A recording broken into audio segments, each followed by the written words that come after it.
Холандската амбасада не попушта. Судскиот совет и понатаму е нелегитимно тело, а впечатоците на амбасадорот во неделното интервју за Радио Слободна Европа се јасна порака до правосудните органи. Холандските власти во земјава во одговор за Телма ги потврдуваат зборовите на амбасадорот, со исправка дека не го запреле проектот во судски, туку го ставаат во мирување.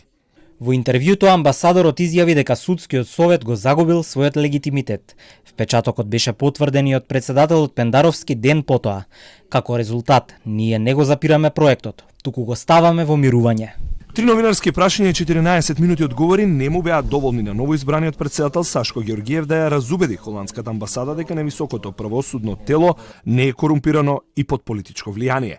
Разрешувањето на претходничката дамева и неговиот избор Георгиев ги брани со мнозинството гласови на членовите на Советот, а од друга страна признава дека се согласува со критиките за застарувањето на високопрофилирани случаи против политичари водени од ЕКСЈО. Да го заштитиме испадна дека нешто се крие зад Советот. Ве уверувам дека не е така состојбата. Но потенцирам 9 членови. Тоа е одлука, почитувани. Тоа е одлука со апсолутно мнозинство од 9 члена која што се решила да одлучи така како што одлучила. И тука да бидеме на чисто, ве молам, тоа да го почитуваме и како бројка и како апсолутно мнозинство. 9 члена се составени и од суди и од колеги кои што се од собрание, каде што сигурно имале своји причини така да гласаат. Во другата зграда панданот на судски совет празнуваше. Советот на јавни обвинители конечно доби нови 18 обвинители од академијата. Се засилуваат Прилеп, Кичево, Гостивар, Велес, а првенците денеска за прв пат облекоа тоги се заколна на честност и професионализам. Со видлива желба ревносно да се борат против 4% доверба на граѓаните за нив и судиите.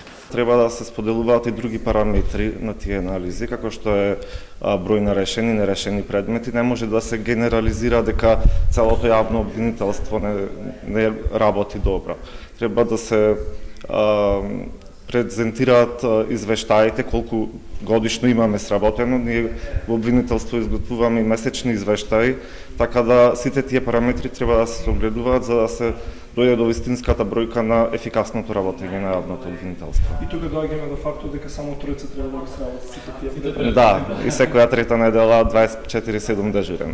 Но зад превезот на свеченост останува дамката на изборот на кандидатите за обвинител и идни судии од последната генерација на академијата. Свечената изјава денеска ја потпиша и обвинителите Бартлет Џафери, син на собранискиот спикер и сопругата на Ислама Бази, новиот шеф на обвинителството за борба против организиран криминал и корупција.